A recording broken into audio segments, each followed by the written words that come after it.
Hello, in this video, we will look at downloading and installing Python.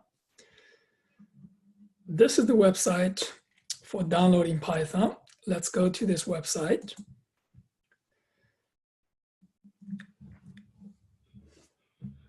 The website has the latest version of Python. This is for Windows. You can also download it for Linux or Mac. So let's download it for Windows.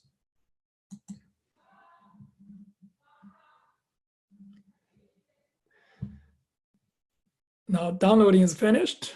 Let's open this. You can now install it. Click Install Now.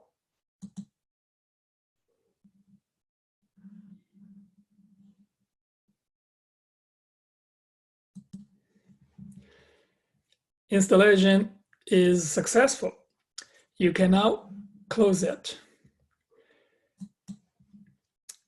Now you can use Python, use the Python idle, or use the Python from the command prompt.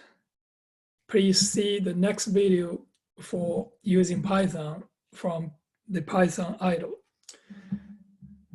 Thank you for watching. See you on the next video.